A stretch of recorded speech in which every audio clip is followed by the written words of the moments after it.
പ്രിയപ്പെട്ട സുഹൃത്തുക്കളെ, 2026 ഏപ്രിൽ 9 നടന്ന തെരഞ്ഞെടുപ്പിൽ അതിദയനീയമായിട്ടുള്ള പരാജയമാണല്ലോ LDFനും CPMനും ഉണ്ടായത്. എനിക്കൊന്ന് പതിറ്റാണ്ടുകളായി ഒരുപക്ഷെ UDFന് ഇത്രയും വലിയ ഒരു വിജയം ഉണ്ടായിട്ടുണ്ടാവില്ല. 102 സീറ്റിൻ്റെ വിജയം അവർ നേടി. 63-64 MLA കോൺഗ്രസിന് തന്നെ ഉണ്ടായ ഒരു സാഹചര്യമുണ്ടായി. 2001 ശേഷം UDF നേടുന്ന ഏറ്റവും ഉജ്ജ്വലവും ഐതിഹാസികവുമായിട്ടുള്ള ഒരു വിജയമാണ് 2026 ഏപ്രിൽ നടന്ന തെരഞ്ഞെടുപ്പിലൂടെ അവർ നേടിയത്. അതിൻ്റെ വോട്ടിൻ്റെ കണക്കിലെടുത്ത് നോക്കിയാൽ തന്നെ നമ്മൾ ഞെട്ടിപ്പോകും. ഏതാണ്ട് 1 കോടിയിലധികം വോട്ട്, 1,05,00,000 വോട്ടോ മറ്റാണ് UDFന് ലഭിച്ചത്. LDFന് ലഭിച്ചത് കേവലം 81 ലക്ഷം വോട്ട്.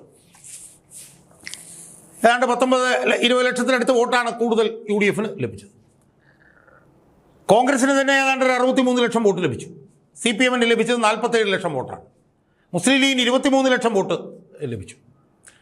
അപ്പോൾ ഇത്രയേറെ വോട്ടുകളൊക്കെ ലഭിച്ച ഐതിഹാസികമായിട്ടുള്ളൊരു തെരഞ്ഞെടുപ്പിൽ ഐതിഹാസിക വിജയം UDF നേടി. LDFന് ആകപ്പാടെ 29, മൊത്തത്തിൽ 33 MLA, CPMന് 29 MLA എന്നുള്ള നിലയിലേക്ക് അവർ താണു. 2021 അവർക്ക് 63 MLA ഉണ്ടായിരുന്നതിൽ നിന്നാണ് 29 MLA അവർ തകർന്നത്. പല ജില്ലകളിലും CPM അല്ലെങ്കിൽ ഇടതുപക്ഷമില്ല. കാസർഗോഡ് ജില്ലയിലില്ല, വയനാട് ജില്ലയിലില്ല, മലപ്പുറത്തില്ല, ഇടുക്കിയിലില്ല, കോട്ടയത്തില്ല, എറണാകുളത്തില്ല. പല ജില്ലകളിലും തൂത്തുവാരപ്പെട്ടു പോയിരിക്കുന്നു LDF. ആ നിലയിലുള്ള അതിദയനീയമായിട്ടുള്ള പരാജയമാണ് UDF ഈ തെരഞ്ഞെടുപ്പിൽ LDFന് ഈ തെരഞ്ഞെടുപ്പിൽ ഉണ്ടായത് എന്ന് നമ്മൾ മനസ്സിലാക്കും. സ്വാഭാവികമായും അതിൻ്റെ നേതൃത്വത്തിലിരിക്കുന്ന വിജയൻ, ആ വിജയൻ്റെ രാഷ്ട്രീയ ജീവിതത്തിലെ ഏറ്റവും കനത്ത തിരിച്ചടി നേരിട്ടുകൊണ്ട് ചരിത്രത്തിൻ്റെ ചവറ്റുകൊട്ടയിലേക്ക് എറിയപ്പെട്ടിരിക്കുകയാണെന്ന് ഒന്നിലധികം തവണ ഞാൻ എൻ്റെ ഇതിനു മുമ്പ് പല വീഡിയോകളിലും ഞാൻ പറഞ്ഞിട്ടുണ്ട്. ഏറ്റവും ദയനീയമായിട്ടുള്ള ഒരു അവസ്ഥയിലാണ് വിജയൻ. പാർട്ടിക്കകത്തുനിന്നും പാർട്ടിക്ക് പുറത്തുനിന്നൊക്കെ അതിരൂക്ഷമായിട്ടുള്ള വിമർശനങ്ങളുടെ ശരശയ്യയിൽ കിടന്ന് ഞെളിവിരി കൊള്ളുകയാണ് വിജയൻ എന്ന് പല അവസരങ്ങളിലും ഞാൻ പറഞ്ഞിട്ടുണ്ട്. അപ്പോൾ നമ്മൾ വിജയനെക്കുറിച്ച് ഇപ്പോൾ ചിന്തിക്കുമ്പോൾ വിജയൻ്റെ സ്ഥിതി വളരെ ദയനീയമാണ് എന്നാണ് നമുക്ക് തോന്നുക. നിയമസഭയിലൊക്കെ ആണെങ്കിലും ഈ മുഖ്യമന്ത്രി VD സതീശൻ എടുത്തിട്ട് ചതയ്ക്കുന്ന വിജയനെയാണ് നമ്മൾ നിയമസഭയിലൊക്കെ കണ്ടുകൊണ്ടിരിക്കുന്നത്. എന്നാൽ സുഹൃത്തുക്കളെ, എനിക്ക് ഈ വീഡിയോയിലൂടെ പറയാനുള്ള ഒരു കാര്യം, ഒരുപക്ഷെ നിങ്ങൾക്കും ഒരുപക്ഷെ ഒരു ഞെട്ടലും ഒക്കെ തോന്നിയേക്കാം ഞാനീ പറയുമ്പോൾ. വിജയൻ ഏറ്റവും ദയനീയമായിട്ടുള്ള അവസ്ഥയിലാണ് എന്ന് നമ്മൾ പറയുമ്പോൾ എന്നാണ് നമുക്ക് തോന്നുക. പാർട്ടിക്കകത്തും പുറത്തും വിജയൻ്റെ സ്ഥിതി പരമദയനീയമാണ് എന്നാണ് നമുക്ക് തോന്നുക. പക്ഷേ ആ കീറിപ്പറിഞ്ഞു നിൽക്കുന്ന വിജയൻ, ആ തോറ്റു തുന്നമ്പാടി നിൽക്കുന്ന വിജയൻ, ജനങ്ങൾ ചവറ്റുകൊട്ടയിലേക്ക് എറിഞ്ഞ വിജയൻ, ആ വിജയൻ ചിരിക്കുകയാണോ എന്നുള്ള ഒരു സംശയം, അതാണ് എനിക്ക് ഇന്ന് ഈ വീഡിയോയിലൂടെ എനിക്ക് എൻ്റെ പ്രേക്ഷകരോട് പങ്കുവെക്കാനുള്ള പ്രധാനപ്പെട്ട വിഷയം. അപ്പോൾ ഈ കീറിപ്പറഞ്ഞു നിൽക്കുന്ന വിജയൻ എന്തുകൊണ്ടാണ് ചിരിക്കുന്നത് എന്ന് ഷാജഹാൻ പറയുന്നത് എന്ന് എൻ്റെ പ്രേക്ഷകർ ചിന്തിക്കുക സ്വാഭാവികമാണ്. സുഹൃത്തുക്കളെ, വളരെ മനോവ്യഥയോടുകൂടി പറയട്ടെ, വളരെ നിരാശയോടുകൂടി പറയട്ടെ, വളരെ വിഷമത്തോടുകൂടി പറയട്ടെ, കഴിഞ്ഞ 43 ദിവസമായി കേരളത്തിൽ അധികാരത്തിലിരിക്കുന്ന VD സതീശൻ സർക്കാരിൻ്റെ ചില നിലപാടുകൾ, ചില നടപടികൾ കണ്ടിട്ടാണ് വിജയൻ ഇപ്പോഴും ചിരിക്കുകയാണോ എന്ന് ഞാൻ ചോദിക്കാൻ കാരണം വളരെ ഈ പറഞ്ഞ പോലെ മനോവിഷമത്തോടു കൂടിയാണ്. കാരണം ഈ ഗവൺമെൻറ്റിനെ കൊണ്ടുവരാൻ ഞാനൊക്കെ വലിയ ത്യാഗം സഹിച്ചിട്ടുണ്ടെന്നാണ് ഞാൻ വിശ്വസിക്കുന്നത്. ഒരു സ്ഥിര വരുമാനം പോലുമില്ലാത്ത ഞാൻ മുൾമുനയിൽ നിന്നുകൊണ്ട് വിജയൻ എന്ന് പറഞ്ഞൊരു ക്രൂരനായിട്ടുള്ള അധികാരിയുടെ വാൾമുനയ്ക്ക് കീഴിൽ നിന്നുകൊണ്ടാണ് കഴിഞ്ഞ 10 വർഷക്കാലം പ്രവർത്തിച്ചത്. ഒരു രാഷ്ട്രീയ പാർട്ടിയിൽ നിന്നും എനിക്കൊരു പിന്തുണയും ലഭിച്ചിട്ടില്ല. അങ്ങനെ എന്നെപ്പോലെ ലക്ഷക്കണക്കിന് ആളുകൾ പ്രവർത്തിച്ച് രൂപപ്പെടുത്തിയെടുത്ത ഒരു സർക്കാരാണ് UDF സർക്കാർ, അല്ലെങ്കിൽ VD സതീശൻ സർക്കാർ. ആ VD സതീശൻ സർക്കാരിൻ്റെ ചില നടപടികൾ കാണുമ്പോഴാണ് വിജയൻ ചിരിക്കുകയാണോ എന്ന് എൻ്റെ പ്രേക്ഷകരുടെ അടുത്ത് എനിക്ക് പറയേണ്ടി വരുന്നത്. സുഹൃത്തുക്കളെ, നമ്മൾ ഈ അടുത്ത കാലത്ത് നടന്ന 2 സംഭവങ്ങൾ നോക്കി. ഒന്ന്, ആലപ്പുഴയിൽ നടന്ന രക്ഷാപ്രവർത്തനം. യൂത്ത് കോൺഗ്രസിൻ്റെ സമുന്നതരായിട്ടുള്ള 2 നേതാക്കന്മാരെ അവരുടെ നെറുകന്തലയ്ക്ക് വിജയൻ്റെ അംഗരക്ഷകർ ലാത്തി കൊണ്ടടിക്കുന്ന സംഭവം നമുക്ക് മറക്കാൻ കഴിയുമോ സുഹൃത്തുക്കളെ? മറക്കാൻ കഴിയുമോ? അതിലൊരാൾ ആലപ്പുഴയിൽ നിന്നുള്ള MLA ആണ്, AD തോമസ്. അതുപോലെ തന്നെ വേറൊരു യൂത്ത് കോൺഗ്രസ് നേതാവ് വിജയൻ്റെ വണ്ടി പോയതിന് ശേഷവും ഈ പറഞ്ഞ പോലെ പട്ടിയെ തല്ലുന്നത് പോലെ തല്ലുന്ന ആ സംഭവത്തിൽ പ്രതികൾക്കെല്ലാം മുൻകൂർ ജാമ്യം കിട്ടി. സുഹൃത്തുക്കളെ, ഒരു ദിവസം പോലും പ്രതികളെ റിമാൻഡ് ചെയ്ത് ജയിലിലാക്കാൻ വേണ്ടിയിട്ട് കഴിഞ്ഞിട്ടില്ല. അവരൊക്കെ ഇപ്പോഴും പുറത്തിറങ്ങി നടക്കുകയാണ്. അവരെ സർവീസിൽ നിന്ന് സസ്പെൻഡ് ചെയ്തിട്ടുണ്ട്. തെളിയിക്കാൻ കഴിഞ്ഞില്ല. അവരൊക്കെ സർവീസിൽ കയറുന്ന സാഹചര്യം ഉണ്ടാവും. എപ്പോഴാണ് ആ സാഹചര്യം ഉണ്ടായത്? UDF സർക്കാർ അധികാരത്തിൽ ഇരിക്കുമ്പോൾ UDF സർക്കാരിൻ്റെ പ്ലീഡർ ആണ് കേസ് വാദിച്ചത്. പക്ഷേ UDF സർക്കാരിൻ്റെ പ്ലീഡർ എന്ന് പറയുമ്പോൾ ആ കേസ് വാദിച്ചത് CPM-കാരനായിരുന്നു. പ്ലീഡറെ മാറ്റിയില്ല UDF-കാർ. UDF-ൻ്റെ നിയമവകുപ്പ് പ്ലീഡറെ മാറ്റാതിരുന്നതുകൊണ്ട് CPM-ൻ്റെ പ്ലീഡർ തന്നെ വാദിച്ചു, ജാമ്യത്തിൽ പോയി. അതുപോലെ തന്നെയാണ് വിജയൻ്റെ മുമ്പിൽ നടന്ന ആക്രമണ സംഭവവുമായി ബന്ധപ്പെട്ട് നടന്ന കേസിൽ 9-ാം പ്രതി ഏതോ ഒരു CPM-ൻ്റെ നേതാവ്, അയാൾക്കും ജാമ്യം കിട്ടി. എങ്ങനെ ജാമ്യം കിട്ടി? വാദിച്ചത് CPM-ൻ്റെ പ്ലീഡർ. ജാമ്യാപേക്ഷയെ പിന്നെ ജാമ്യം റദ്ദാക്കണമെന്ന് അവർ കോടതിയിൽ പറഞ്ഞില്ല. അയാളും ജാമ്യത്തിൽ വിട്ടുപോയി. അപ്പോൾ ഇതൊക്കെ കാണുമ്പോഴാണ് നമുക്ക് ചില തോന്നലുകൾ വരുന്നത്. അതിൻ്റെ വിശദാംശങ്ങളിലേക്ക് ഞാൻ ഒന്ന് കടക്കാൻ പോവുകയാണ്. സുഹൃത്തുക്കളെ, വിജയൻ ചിരിക്കുകയാണെന്ന് തോന്നാൻ കാര്യം എന്താ? 2-3-4 കാര്യങ്ങളുണ്ട്. അതിൻ്റെ വിശദാംശങ്ങളിലേക്ക് ഞാൻ വരാം. അതിലൊന്ന് എന്ന് പറയുന്നത് വിജയൻ്റെ ഏറ്റവും വലിയ കയ്യാളായിരുന്ന 3-ാം പിണറായി സർക്കാർ വരിക എന്നത് തൻ്റെ സ്വപ്നമാണ് എന്ന് പറഞ്ഞ് നടന്നിരുന്ന, വിജയനോടൊപ്പം വിദേശത്ത് പോയി പണപ്പിരിവ് നടത്തിയെന്ന് ഇൻ്റലിജൻസുകാർ പോലും അന്വേഷിച്ചു കൊണ്ടിരിക്കുന്ന, ഒട്ടനവധി അതിഗുരുതരമായിട്ടുള്ള ആരോപണങ്ങളുള്ള, അനധികൃത സ്വത്ത് സമ്പാദനം മുതൽ സ്ത്രീകളുമായി ബന്ധപ്പെട്ട ആരോപണങ്ങൾ മുഴുവൻ നേരിടുന്ന വിജയൻ്റെ വത്സല വിശ്വസ്ത വിനീത വിധേയനായിരുന്ന ജയതിലകൻ എന്ന് പറഞ്ഞ ഉദ്യോഗസ്ഥൻ 42 ദിവസക്കാലം ഈ VD സതീശൻ സർക്കാരിൻ്റെ ചീഫ് സെക്രട്ടറി ആയി തുടർന്നു. സുഹൃത്തുക്കളെ, എല്ലാ ക്യാബിനറ്റിലെ എല്ലാ രഹസ്യങ്ങളും അറിയുന്ന VD സതീശൻ്റെ ചീഫ് സെക്രട്ടറി ആയി 42 ദിവസം തുടർന്നിട്ട് അയാൾ ഒരു പരിക്ക് പോലും ഏൽക്കാതെ 30-ാം തീയതി റിട്ടയർ ചെയ്ത് പോകാൻ പോവുകയാണ്. സുഹൃത്തുക്കളെ, അപ്പോൾ വിജയൻ്റെ വത്സല വിശ്വസ്ത വിധേയനാണ്. 42 ദിവസക്കാലം അയാൾ കടുത്ത ആരോപണത്തിന് വിധേയനായിട്ടും വിജയനെതിരായി ജനങ്ങൾ അധികാരത്തിൽ കയറ്റിയ മുഖ്യമന്ത്രി VD സതീശൻ്റെ ചീഫ് സെക്രട്ടറി ആയി തുടർന്നത് നമ്മളൊന്ന് ആലോചിച്ച് നോക്ക്. അയാൾ ഇറങ്ങിപ്പോവുകയാണ്. അയാൾ ഈ സർക്കാർ വരുന്നതിന് മുമ്പ് അയാളുടെ പെൻഷൻ പേപ്പേഴ്സ് എല്ലാം ശരിയാക്കി വെച്ചിരുന്നു. എന്തിനാണ്? ഈ സർക്കാർ വന്നു കഴിഞ്ഞാൽ അയാളെ മാറ്റി വിചാരിച്ച്. പക്ഷേ മാറ്റിയില്ല. അയാളെ തലോടി നിർത്തി. അയാൾക്കൊരു ഗ്രേസ്ഫുൾ എക്സിറ്റ് കൊടുത്തു. പിണറായി വിജയന് ചിരിക്കാതിരിക്കാൻ പറ്റുമോ സുഹൃത്തുക്കളെ? അങ്ങനെ അയാൾ പോവുകയാണ്. അയാൾ പോകുമ്പോൾ വരുന്ന ആളാരാണ്? അയാൾ വിജയൻ്റെ കീഴിൽ 5 വർഷക്കാലം ധനകാര്യ സെക്രട്ടറിയും ആഭ്യന്തര വകുപ്പ് സെക്രട്ടറിയുമായിരുന്ന ഒരാളാണ് പുതിയതായി ചീഫ് സെക്രട്ടറി ആയി വരുന്നത്. വിജയൻ എങ്ങനെ ചിരിക്കാതിരിക്കാൻ കഴിയും സുഹൃത്തുക്കളെ? ഞാൻ കഴിഞ്ഞ ദിവസം ഒരു വീഡിയോ ചെയ്തിരുന്നു. 2019 5 IAS-ലെ 5 വനിതകൾ, 2 ട്രെയിനി വനിതകൾ ഉൾപ്പെടെ തങ്ങൾക്ക് അശ്ലീല സന്ദേശങ്ങൾ തങ്ങളുടെ ഔദ്യോഗിക വാട്സാപ്പിൽ അയക്കുന്നു എന്ന് പറഞ്ഞുകൊണ്ട് പരാതി കൊടുത്ത ആളാണ് ബിശ്വനാഥ് സിൻഹ. അയാളന്ന് ആ ലൈംഗിക സന്ദേശങ്ങൾ ഈ IAS ഉദ്യോഗസ്ഥർക്ക് വാട്സാപ്പിൽ അയക്കുമ്പോൾ അയാൾ പൊതുഭരണ വകുപ്പിൻ്റെ സെക്രട്ടറി ആയിരുന്നു. അന്ന് വിജയൻ്റെ സർക്കാർ പോലും അയാളെ ആ സ്ഥാനത്ത് നിന്ന് അച്ചടക്ക നടപടിയെടുത്ത് പ്രിന്റിംഗ് ആൻഡ് സ്റ്റേഷനറി വകുപ്പിലേക്ക് മാറ്റിയതാണ്. അയാൾ ഇപ്പോൾ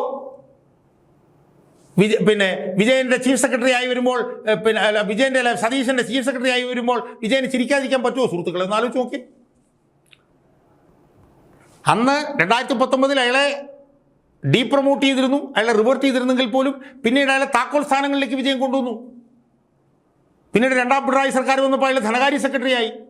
അതിനുശേഷം ഏതാണ്ട് ഒരു 3-3.5 വർഷക്കാലം വിജയൻ്റെ വിശ്വസ്ത വത്സല വിനീത വിധേയനായി വിജയൻ്റെ ആഭ്യന്തര സെക്രട്ടറി ആയി തുടർന്ന ബിശ്വനാഥ് സിൻഹ പുതിയതായി VD സതീശൻ്റെ ചീഫ് സെക്രട്ടറി ആയി വരുമ്പോൾ വിജയന് ചിരിക്കാതിരിക്കാൻ കഴിയുമോ സുഹൃത്തുക്കളെ? ഞാൻ ചോദിക്കട്ടെ. നമ്മളിവിടെയാണ് BA അശോകിൻ്റെയും N പ്രസാദിൻ്റെയൊക്കെ കാര്യങ്ങൾ ആലോചിക്കേണ്ടത്.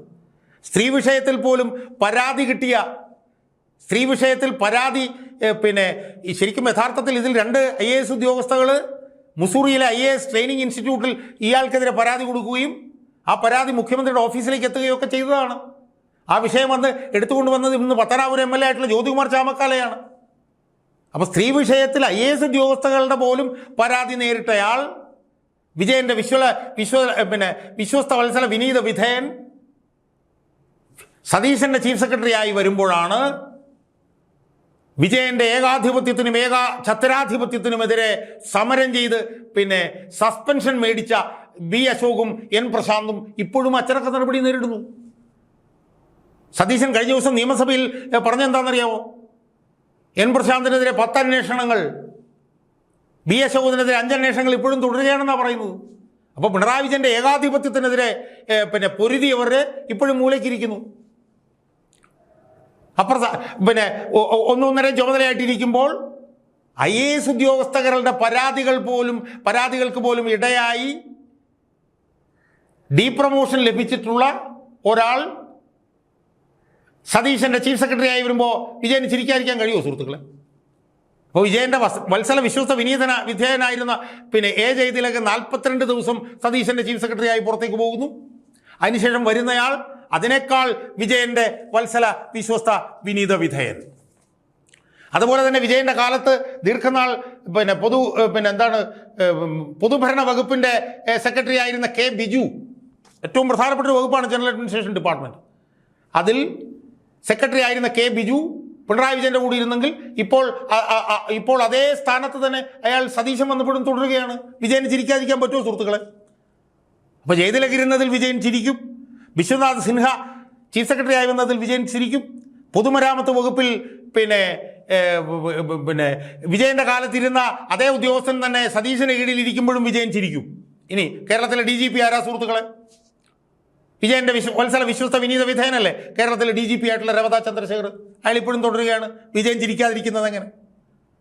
വിജയൻ്റെ കാലത്ത് ഉന്നത സ്ഥാനമുണ്ടായിരുന്ന വേറൊരു IAS ഉദ്യോഗസ്ഥൻ ഉണ്ടായിരുന്ന രാജമാണിക്യം, അയാളും ഇപ്പോഴും ഉന്നത സ്ഥാനങ്ങളിൽ ഇരിക്കുകയാണ്. വിജയന് ചിരിക്കാതിരിക്കാൻ കഴിയുമോ സുഹൃത്തുക്കളെ? അതുപോലെ തന്നെ വിജയൻ്റെ കാലത്ത് ക്രൈംബ്രാഞ്ച് മേധാവിയായിരുന്ന H വെങ്കടേഷ് വിജയൻ സതീശൻ്റെ കാലത്തും ക്രൈംബ്രാഞ്ച് മേധാവിയായി തുടരുന്നു. എങ്ങനെയാണ് വിജയന് ചിരിക്കാതിരിക്കാൻ കഴിയുക? അപ്പോൾ വിജയൻ്റെ വിശ്വസ്തനായിരുന്ന ജയതിലക്, വിജയൻ്റെ വിശ്വസ്തനായിരുന്ന വിശ്വനാഥ് സിൻഹ, വിജയൻ്റെ വിശ്വസ്തനായിരുന്ന കെ ബിജു, വിജയൻ്റെ വിശ്വസ്തനായിട്ടുള്ള രവത ചന്ദ്രശേഖർ, വിജയൻ്റെ വിശ്വസ്തനായിട്ടുള്ള H വെങ്കടേഷ്, ഇവരെല്ലാവരും ഉന്നത സ്ഥാനങ്ങളിൽ ഇപ്പോഴും ഇരിക്കുമ്പോൾ വിജയൻ എങ്ങനെയാണ് സുഹൃത്തുക്കളെ ചിരിക്കാതിരിക്കാൻ കഴിയുക? വിജയൻ്റെ വിശ്വസ്തനാണ് സതീശൻ്റെ ചീഫ് സെക്രട്ടറി. വിജയൻ്റെ വിശ്വസ്തനായിരുന്നു സതീശൻ്റെ മുൻകാല ചീഫ് സെക്രട്ടറി. വിജയൻ്റെ വിശ്വസ്തനാണ് സതീശൻ്റെ പൊതുഭരണ വകുപ്പ് സെക്രട്ടറി. വിജയൻ്റെ വിശ്വസ്തനാണ് സതീശൻ്റെ DGP. വിജയൻ്റെ വിശ്വസ്തനാണ് സതീശൻ്റെ ക്രൈംബ്രാഞ്ച് മേധാവി. വിജയനെ എതിർത്ത അശോകും വിജയനെ എതിർത്ത പ്രശാന്തും എവിടെയോ മൂലയിൽ കിടക്കുന്നു, ചില്ലറ വകുപ്പുകളൊക്കെ ആയിട്ട് കിടക്കുന്നു. ഇതാണ് ഇന്നത്തെ അവസ്ഥ. ഇനി ഇത് തീരുന്നതിന് മുമ്പ് എനിക്ക് വേറെ ചില ചോദ്യങ്ങൾ കൂടി ചോദിക്കാനുണ്ട്. ആ ചോദ്യങ്ങളോട് ചോദിച്ചിട്ട് ഞാൻ ഈ വീഡിയോ അവസാനിപ്പിക്കും. സുഹൃത്തുക്കളെ, പിണറായി വിജയൻ സർക്കാരിൻ്റെ അഴിമതിക്കെതിരായിട്ടുള്ളൊരു പോരാട്ടം കൂടിയല്ലേ ഈ സർക്കാർ? അതിൻ്റെ ഉൽപ്പന്നമല്ലേ ഈ സർക്കാർ? വിജയൻ നടത്തിയിട്ടുള്ള കഴിഞ്ഞ 10 വർഷക്കാലം നടത്തിയിട്ടുള്ള അതിഭീകരമായിട്ടുള്ള അഴിമതികൾ, ആ അഴിമതികൾ ഞങ്ങൾ പുറത്തു കൊണ്ടുവരുമെന്നും കൂടി പറഞ്ഞുകൊണ്ടല്ലേ ഈ സർക്കാർ അധികാരത്തിൽ വന്നത്.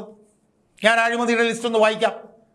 സ്പ്രിംഗ്ലർ അഴിമതി, ബെവ്കോ അഴിമതി, പമ്പ മണൽക്കടത്ത് അഴിമതി, ബ്രൂവറി അഴിമതി, ഇലക്ട്രിക് ബസിൻ്റെ അഴിമതി, ആഴക്കടൽ മത്സ്യബന്ധനത്തിൻ്റെ അഴിമതി, പ്രളയം കൃത്രിമമാണെന്നുള്ളതുമായി ബന്ധപ്പെട്ടിട്ടുള്ള വിഷയം, AI ക്യാമറയുമായി ബന്ധപ്പെട്ടുള്ള അഴിമതി, ലൈഫ് മിഷനുമായി ബന്ധപ്പെട്ടിട്ടുള്ള അഴിമതി, ഊരാളുങ്കലുമായി ബന്ധപ്പെട്ട ആയിരക്കണക്കിന് കോടി രൂപയുടെ അഴിമതി, കിഫ്ബി അഴിമതി, വൈദ്യുതി ബോർഡുമായി ബന്ധപ്പെട്ടിട്ടുള്ള അഴിമതി, സഹകരണ മേഖലയുമായി ബന്ധപ്പെട്ടിട്ടുള്ള അഴിമതി, ഇതുപോലെ ഒരു ഡസനെങ്കിലും അഴിമതി ആരോപണങ്ങൾ തങ്ങൾ അന്വേഷിച്ച് അതിൽ കുറ്റം ചെയ്തവരെ പുറത്തു കൊണ്ടിരുന്നു പറഞ്ഞുകൊണ്ടല്ലേ UDF സർക്കാർ അധികാരത്തിൽ വന്നത്. അതിലേതെങ്കിലും ഒരു വിഷയത്തിൽ ഒരു അന്വേഷണം ഇതിനുള്ളിൽ നടന്നിട്ടുണ്ടോ സുഹൃത്തുക്കളെ? ഇതിലൊരു ഒരു അരഡസനെങ്കിലും അഴിമതി ആരോപണങ്ങൾ ഉന്നയിച്ച രമേശ് ചെന്നിത്തലയാണ് ഇന്ന് ആഭ്യന്തര വിജിലൻസ് മന്ത്രി. സ്പ്രിംഗ്ലർ അഴിമതി, ബെവ്കോ അഴിമതി, പമ്പ മണൽക്കടത്ത്, ബ്രൂവറി അഴിമതി, ഇലക്ട്രിക് ബസ്, ആഴക്കടൽ മത്സ്യബന്ധനം, പ്രളയം കൃത്രിമമായിരുന്നുള്ളത്, AI ക്യാമറ, വൈദ്യുതി ബോർഡുമായി ബന്ധപ്പെട്ടുള്ള അഴിമതി, ഇതെല്ലാം സഹകരണ മേഖലയുമായി എല്ലാം രമേശ് ചെന്നിത്തല അല്ലേ പല ഘട്ടങ്ങളിൽ ഉന്നയിച്ചിട്ടുള്ളത്. അതിലേതെങ്കിലും ഒരു വിഷയത്തിൽ ഈ ഗവൺമെൻറ് അധികാരത്തിൽ വന്ന് 42 ദിവസങ്ങൾ കഴിഞ്ഞിട്ടും അന്വേഷണം ഏർപ്പെടുത്തിയിട്ടുണ്ടോ? നാളെ ചിലപ്പോൾ എനിക്ക് അന്വേഷിക്കുമായിരിക്കും, എനിക്കറിയില്ല. ഇപ്പോൾ കിഫ്ബി കിഫ്ബിയിൽ അഴിമതി കാട്ടിയവരെ ജയിലിലടക്കിയെന്ന് പറഞ്ഞ ആളാണ് ആഭ്യന്തരമന്ത്രി രമേശ് ചെന്നിത്തല. കിഫ്ബിയുമായി ബന്ധപ്പെട്ട് എന്തെങ്കിലും അന്വേഷണം നടന്നിട്ടുണ്ടോ? കിഫ്ബിയുമായി ബന്ധപ്പെട്ട് ഫോറൻസിക് ഓഡിറ്റ് നടത്തുമെന്ന് പറഞ്ഞു, അന്വേഷിച്ചിട്ടുണ്ടോ? കിഫ്ബിയിലെ ചീഫ് എക്സിക്യൂട്ടീവ് ഓഫീസർ രാജിവെച്ച അയാളുടെ വഴിക്ക് പോയി, അയാൾക്കെതിരെ അന്വേഷണം ഉണ്ടോ? അയാളുടെ കയ്യാളന്മാരല്ലേ ഈ വിശ്വനാഥ് സിൻഹയും ഈ ജയതിലകും ഈ കെ ബിജുവും ഒക്കെ? അവരിപ്പോഴും ഉന്നത സ്ഥാനങ്ങളിൽ ഇരിക്കുകയല്ലേ? കിഫ്ബി പുനഃസംഘടിപ്പിക്കുന്നതിന് എന്തോ കമ്മിറ്റി വെക്കുന്നു പറഞ്ഞാൽ അതിൻ്റെ ഉത്തരവ് ഇറങ്ങിയിട്ടുണ്ടോ? ഒന്നും ഇറങ്ങിയിട്ടില്ല. അപ്പോൾ ഞാൻ കൂടുതൽ ദീർഘിപ്പിക്കുന്നില്ല. ഞാനീ പറഞ്ഞ കാരണങ്ങൾ കൊണ്ടാണ് വിജയൻ ചിരിക്കുന്നു എന്ന് ഞാൻ പറഞ്ഞത്. വിജയൻ്റെ വത്സല വിശ്വസ്ത വിനീത വിധേയനായിരുന്ന ചീഫ് സെക്രട്ടറിയെ ചിറകിനടിയിൽ വെച്ച് സൂക്ഷിപ്പിച്ചു. വിജയൻ്റെ കയ്യാളും വി ശശിയുടെ കയ്യാളുമായിരുന്ന വിശ്വനാഥ് സിൻഹയെ ചീഫ് സെക്രട്ടറിയാക്കി. വിജയൻ്റെ കാലത്ത് പൊതുഭരണത്തിൻ്റെ സെക്രട്ടറി ആയിരുന്ന കെ ബിജു ഇപ്പോഴും തുടരുന്നു. വിജയൻ 1 വർഷം കാലാവധി നീട്ടിക്കൊടുത്ത രവത ചന്ദ്രശേഖർ DGP ആയി തുടരുന്നു. വിജയൻ്റെ കാലത്ത് ഉന്നത സ്ഥാനമുണ്ടായിരുന്ന രാജമാണിക്യം ഇപ്പോഴും ഉന്നത സ്ഥാനങ്ങളിൽ തുടരുന്നു. വിജയൻ്റെ കാലത്ത് ക്രൈംബ്രാഞ്ചിൻ്റെ മേധാവിയായിരുന്ന H. വെങ്കടേഷ് ഇപ്പോഴും ആ സ്ഥാനത്ത് തുടരുന്നു. വിജയനുമായി ബന്ധപ്പെട്ടിട്ടുള്ള അല്ലെങ്കിൽ വിജയൻ്റെ കാലത്ത് നടന്ന ഒരു അഴിമതി ആരോപണങ്ങളെക്കുറിച്ചും ഇപ്പോഴും അന്വേഷണം ഇല്ല. സുഹൃത്തുക്കളെ, എന്തൊരു ഗതികെട്ട അവസ്ഥയായത് എന്നാണ് എനിക്ക് ചോദിക്കാം. ഞാൻ ഈ വീഡിയോയുടെ കൂടുതൽ ഞാൻ ദീർഘിപ്പിക്കുന്നില്ല. ഇതൊന്നും ജനം അനുവദിക്കും എന്ന് ഈ ഭരണാധികാരികൾ കരുതരുത്. വിജയനുമായി ബന്ധപ്പെട്ട് വിജയൻ്റെ കാലത്ത് നടന്ന അഴിമതികൾ അന്വേഷിച്ച് അതിലെ പ്രതികളെ നിയമത്തിന് മുന്നിൽ കൊണ്ടുവരും എന്ന് പറഞ്ഞുകൊണ്ടാണ് നിങ്ങൾ അധികാരത്തിൽ കയറിയതെന്ന് UDF സർക്കാരും VD സതീശനും രമേശ് ചെന്നിത്തലയും എല്ലാം ഓർത്തോളണമെന്നാണ് എനിക്ക് പറയാനുള്ളത്. ആ അന്വേഷണം നടത്തണമെന്നത് സംബന്ധിച്ചിട്ടുള്ള സമ്മർദ്ദം ഞങ്ങളെപ്പോലുള്ള പൊതുപ്രവർത്തകർ ശക്തമായി ഈ ഗവൺമെന്റിന് മുന്നിൽ ഉന്നയിക്കാൻ പോവുകയാണ് എന്ന് മാത്രം പറഞ്ഞുകൊണ്ട് കീറിപ്പറഞ്ഞു നിൽക്കുകയാണ് വിജയൻ എന്നാണ് നമുക്ക് തോന്നുന്നതെങ്കിലും യഥാർത്ഥത്തിൽ ഉള്ളിൽ വിജയൻ ചിരിക്കുകയാണ് എന്നാണ് എനിക്ക് എൻ്റെ പ്രേക്ഷകരോട് സൂചിപ്പിക്കാനുള്ളത്.